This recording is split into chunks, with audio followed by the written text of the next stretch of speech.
નમસ્કાર મિત્રો, આજના વિડીયોમાં તમારું સ્વાગત છે. શું તમે પણ ઘરે બેઠા મોબાઈલ કે કોમ્પ્યુટર દ્વારા ઓજસની વેબસાઇટ પરથી નવી નોકરી માટે ફોર્મ ભરી રહ્યા છો, પણ તમને તેમાં મુશ્કેલી પડી રહી છે? તો આ વિડીયો ફક્ત તમારા માટે છે. તો આપણે આજના વિડીયોમાં જોઈશું કે આપણે ઓજસ ઉપર સ્ટેપ બાય સ્ટેપ રજિસ્ટ્રેશન કેવી રીતે કરવું. તો ચલો વિડીયોની શરૂઆત કરીએ. તો સૌપ્રથમ તમારે ગૂગલ ઓપન કરી લેવાનું છે. ત્યારબાદ તમારે અહીં આગળ ઓજસ ટાઈપ કરવાનું રહેશે. તમે જો ઓજસ લખીને સર્ચ કરશો એક આ રીતનું ઇન્ટરફેસ જોવા મળી જશે.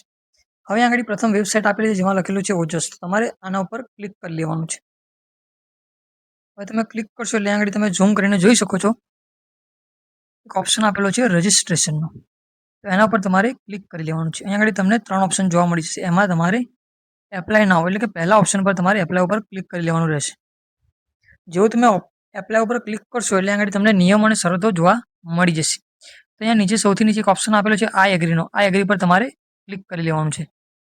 જો તમે આ એગ્રી પર ક્લિક કરશો એટલે ફોર્મ ખુલીને આવી જશે.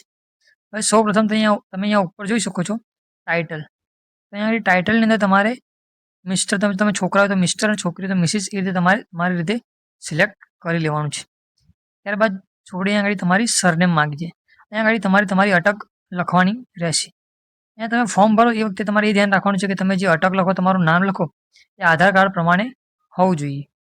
તો આધાર કાર્ડ પ્રમાણે હશે તો તમારે પાછળથી મુશ્કેલી નહીં પડે. અહીંયા તમારે તમારી સરનેમ એટલે કે તમારી અટક લખવાની રહેશે. ત્યારબાદ તમે નીચે જોઈ શકો છો ફર્સ્ટ નેમ. ફર્સ્ટ નેમની અંદર તમારું આધાર કાર્ડની અંદર જે રીતે નામ હોય તમારું એ રીતે નામ લખવાનું રહેશે. મારું મિલન કુમાર નામ છે તો અહીંયા આગળ મિલન કુમાર લખવાનું રહેશે. ત્યારબાદ ફાધર અથવા તો હસબન્ડનું નામ. છોકરી હોય તો હસબન્ડ એના લગ્ન થઈ ગયા તો હસબન્ડનું નામ લખી શકે છે, અથવા તો તમે તમારા પિતાનું નામ લખી શકો છો. ત્યારબાદ અહીંયા નીચે તમારી માતાનું નામ, મમ્મીનું નામ લખવાનું રહેશે. ત્યારબાદ આવે છે જેન્ડર. તમારે આગળ જેન્ડરમાં મેલ હોય તો મેલ, ફિમેલ હોય તો ફિમેલ રીતે સિલેક્ટ કરી લેવાનું રહેશે.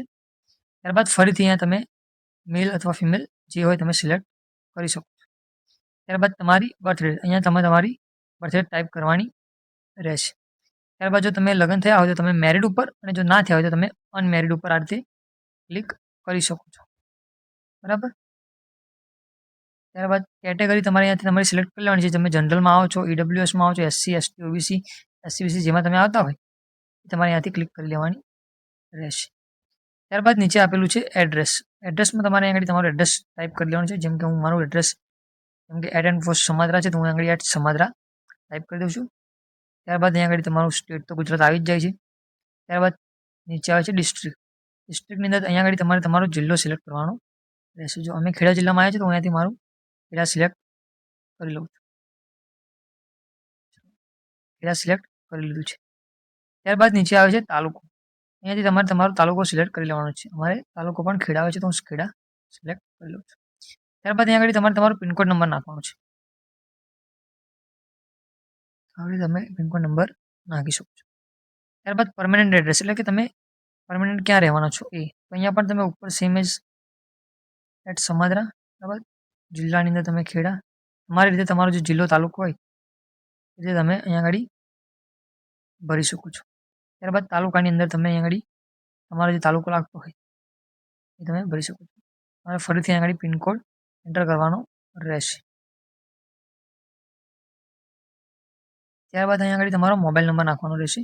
અને તમે તમારો મોબાઈલ નંબર નાખવાનો રહેશે જેની અંદર તમારો ઓટીપી આવશે. ત્યારબાદ એની નીચે તમે જુઓ તો અહીંયા આગળ ઈમેલ, અહીંયા આગળ નીચેના ખાનામાં તમારે અહીંયા આગળ તમારું ઈમેલ એડ્રેસ નાખવાનું રહેશે.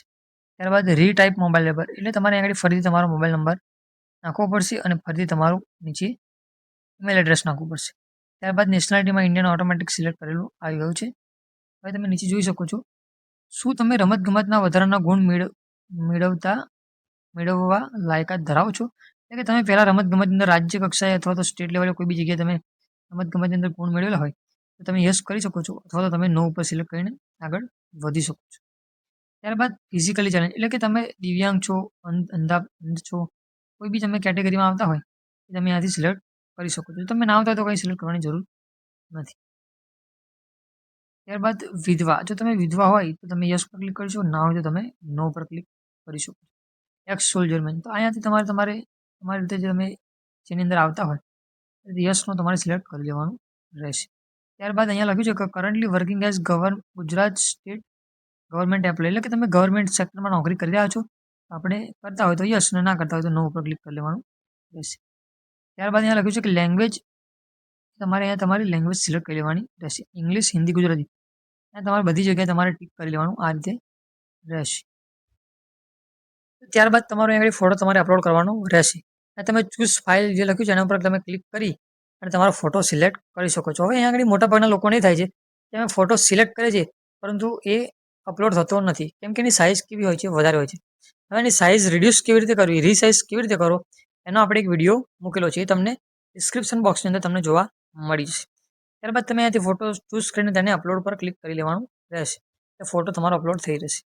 તેમજ તમારે આગળ નીચેના બીજી વખત તમારો જે સિગ્નેચર તમે સાઇન કરો છો એનો ફોટો તમારે આગળ પાડી અને ચૂઝ ફાઇલ પર જઈને તમારે એને ફરીથી અપલોડ કરવાનો રહેશે. ત્યારબાદ અહીંયા આગળ તમારે નીચે તમે અહીંયાથી હું ખાતરીપૂર્વક જાણું છું એના ઉપર તમારે યસ ઉપર તમારે ક્લિક કરવાનું રહેશે. પછી આગળ તમે નીચે જોઈ શકો છો કેપ્ચા કોડ આપેલો છે, એ કેપ્ચા કોડ તમારે આગળ એન્ટર કરવાનો રહેશે. કેપ્ચા કોડ એન્ટર કર્યા પછી તમારે સિમ્પલી સેવ પર ક્લિક કરી લેવાનું રહેશે. જેવું તમે સેવ પર ક્લિક કરશો એટલે તમારી પાસે એક રજિસ્ટ્રેશન નંબર આવી જશે. અને જે રજિસ્ટ્રેશન નંબર આવ્યો હોય તમારે મોબાઈલની અંદર સેવ કરીને રાખવો જરૂરી છે. આ રીતે આપણે ઓજસની અંદર રજિસ્ટ્રેશન કરી શકીએ છીએ. તો તમને વિડીયો સારો લાગ્યો હોય તો વિડીયોને લાઇક કરજો અને તમારા મિત્રો સાથે શેર કરજો. એ પણ સરળતાથી ફોર્મ ભરી શકે છે. જય હિન્દ, જય ભારત.